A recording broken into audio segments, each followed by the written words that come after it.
Good morning, girls.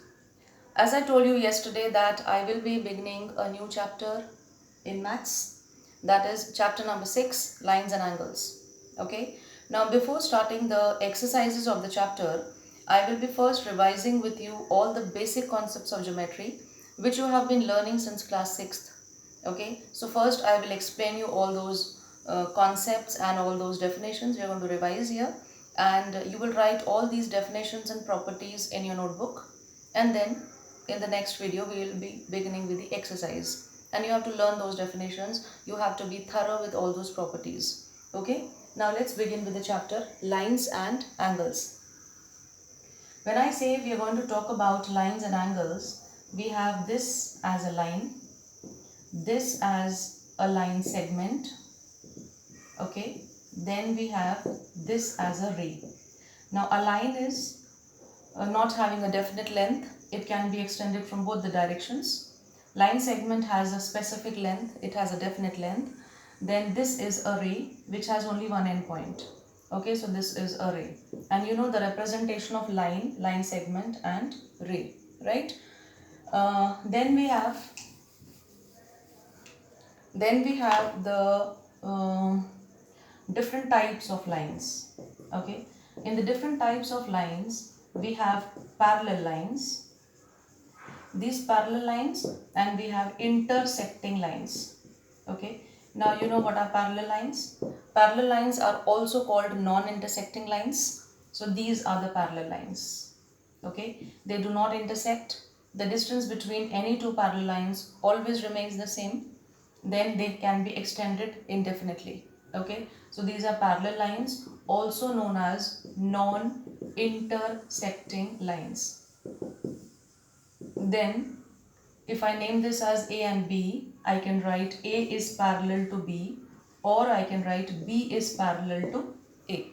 So what are parallel lines? The lines which never intersect, or the distance between the two parallel lines always remains the same. Such lines are non-intersecting lines. You can write the definition in your own words. Then intersecting lines are those lines which meet at a point. So if these lines are meeting at a point, at O suppose, we name these lines as intersecting lines. So A and B intersect at O, and O is called the point of intersection. Right? So these were the types of lines: parallel lines and intersecting lines. These lines never intersect, these are meeting at one point, and that point is called the point of intersection. You will write these definitions in your notebook. Then we finish with the lines, we now come to angles. This is an angle. This is a representation of an angle in which we show the symbol of angle AOB and write it as angle AOB. Okay, then we can define angle as when two arms or when two rays meet at a point, then an angle is formed. And there are various types of angles in which we have acute angle, which lies between 0 and 90 degree, right? 0 degree and 90 degree. Then obtuse angle, which lies between, this is the shape of the obtuse angle, which lies between 90 degree and 180 degree. Then we have a right angle. The right angle has the measure of a 90 degree. We can make a right angle this or this. This is a 90 degree angle called as a right angle. Then there is a straight angle. The angle whose measure is equal to 180 degree is called a straight angle, and it is shown by this figure. Then there is a reflex angle. A reflex angle is an angle which is more than 180 and less than 360. So when we make a reflex angle, we make an angle here, and the outer angle is called the reflex angle, and this can be obtained by subtracting 360 with the measure of the angle, interior angle given. So suppose I say this is 40 degree, so this will be 360 minus 40, which will be equal to 320 degree, and that is called the reflex angle. Okay, so I hope you've understood. Acute angle is 0 degree to 90 degree. Obtuse angle is between 90 degree to 180 degree. Right angle is a measure of 90 degree. straight angle 180 degree, reflex angle is between 180 and 360 degree. Then there is a complete angle also. The complete angle is the angle which has a measure of 360 degree, right? So these are all definitions which you have learnt in your previous classes. Then there is a zero angle also. Zero angle means an angle whose measure is 0 degree, that is called a zero angle. So these all you will write along with the diagrams in your notebook. Then you have also studied about complementary angles.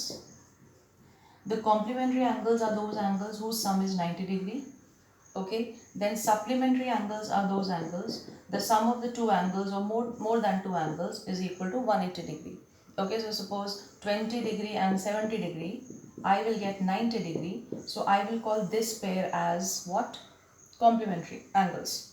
So if it is 100 degree and 80 degree, when we add these two angles, we get 180 degree, and such angles are called supplementary angles. So when the sum of the angles is 90 degree, this is complementary. When the sum of the angles is 180 degree, they are called supplementary angles. Okay. Then you have also studied about what are adjacent angles, right? If two arms, right, in between there is a common arm. When we draw any angle and in between there is a common arm, then there is a common vertex, then these two angles are called adjacent angles. So adjacent angles are those angles which have a common vertex, okay, and they have a common arm, and then we can say that the non-common arms, these non-common arms lie on the either side. The common arm should always be in the center and the non-common arms should be on the other two sides. So such angles are called what angles? Adjacent angles. Okay, this is also studied, this you have studied in class 7th. Then you know what is a linear pair. A linear pair is a pair of angles which add up to 180 degree. Okay, so if this one angle 1 and this is angle 2, then we can say that angle 1 plus 2 is equal to 180 degree. So such type of figure obtained is called a linear pair figure, and this property of linear pair is the sum of the two angles or sum of the three angles in a linear pair should be equal to how much? 180 degree. A linear pair can also be like this, which can have three parts. So 1, 2 and 3. 1 plus 2 plus 3 should be equal to how much? 180 degree. So this forms a linear pair. Then there is vertically opposite angles. You know that when two lines intersect at a point, angles formed are 4. How? 1, 2, 3 and 4. So these two angles are equal, and 1 and 3 are equal, and 2 and 4 are equal. Such angles are called vertically opposite angles, and we can say that when two lines intersect at a point, the vertically opposite angles formed are equal in measure. So this is vertically opposite angles.